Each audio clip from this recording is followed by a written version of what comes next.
Ito yung aming President, Jeff. Yes! Ang aming President. Si Sir Ren.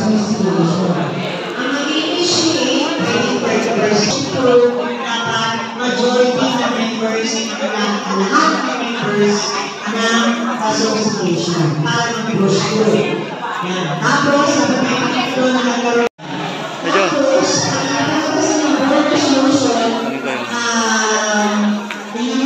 Sir Jun, ang aking kasama. Sa board of director.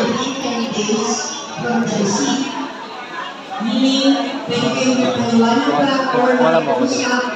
Wala ka. Ito isa sa mga HOA officer natin. Yan. Siya si Kaweli. Yun. Yan. Okay, ato ang ating isa sa mga poging shopsi. Yan. Yan. Thank you, sir. Ito yung ating mga desk officer ng shopsi. Sila po yung tumatanggap at nagpapaliwanag sa mga invitation natin. Sir Well, magandang umaga po. Ang ating shopsi officer na siya ang yan, pinakamasipag natin officer. Magkasama sila ng ating vlogger. Thank you, thank you.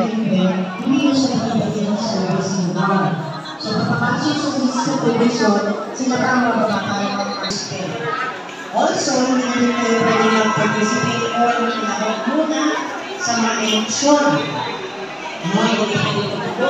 Hindi kayo pwede tumulong, kaya kayo hindi kayo pwede, ayaw nyo sa nanalo, wala po kayo magagawa. Kasi hindi po kayo magbilang doon sa mga qualified voters sa mga. For you, para po sa inyo, hindi magkaganon, hindi yung pinag-decide lang sa mga lang. Ayaw mo tayo nagagakot sa presidente.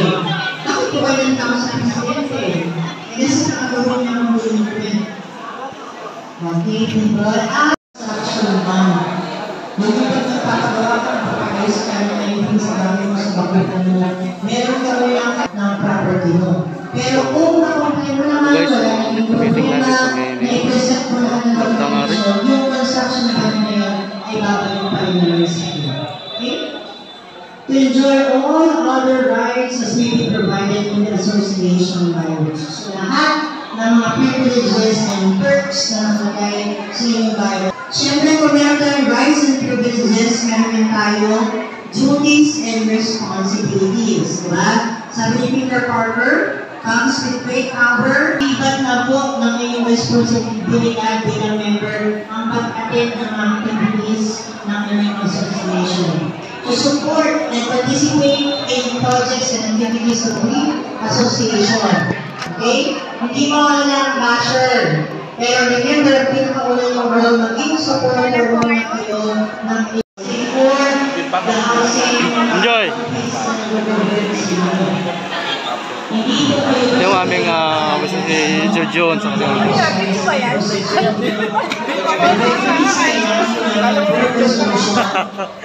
Yan ang President. Vice President Felix sa si Joy. Hey Vice Playboy o golfing sa... Uy, di picture yun ha. Video yun.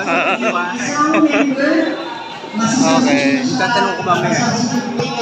Parang merong weakness yung ating bylaws. Parang merong hindi malinaw. Parang merong dapat pagawin. Parang sobrang kaunti ata ng mga board of directors na dagan natin pagdapat ng number. Or parang sobrang kaunti ata ng 15 na board of directors na iwasin natin. What if palitan natin yung ating date ng annual membership meeting kasi nakita natin available ng ganyang buwan, ng ganyang araw. Pag-focus parang nakatiwasan siya. Sarap yan, Vice. Vice, masarap yan. Binigyan mo pa kay Ma'am Joy. Ay, kala.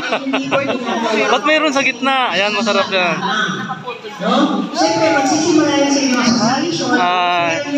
Uy, kala yung picture to, ha? So, yung mga officers kasama ko, guys. Sir, tuloy ko na. Tuloy ko na. 2020 revised IRR, ang amendment ay pinapapanahan lamang Board of Directors. Pero nung nilabas na po si 2020 revised IRR, kahit ayaw ng board, kung ang kakaisa ang at least 30% ng mga members in good standing, pwede po magkaroon ng amendment. Kung narinig ko po sa Senado ngayon, yung People's Initiative, para din po yun.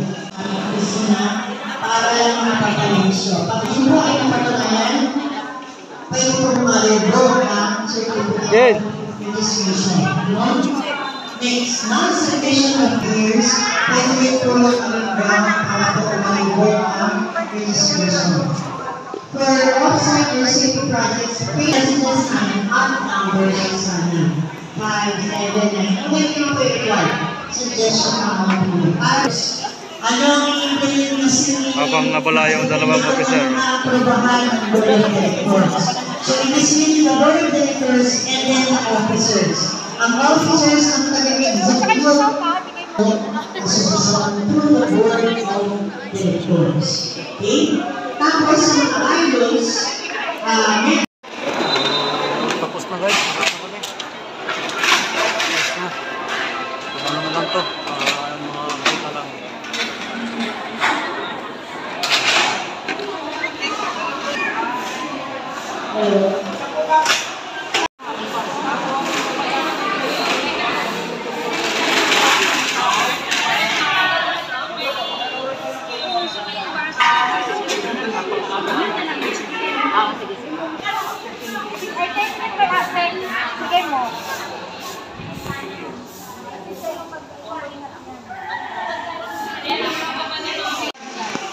So, dumating na guys ang aming merienda.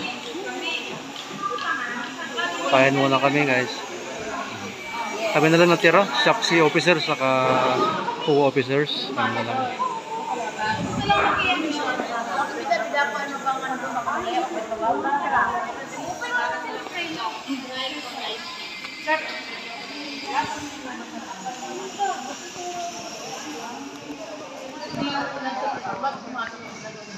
Dahil meron namin.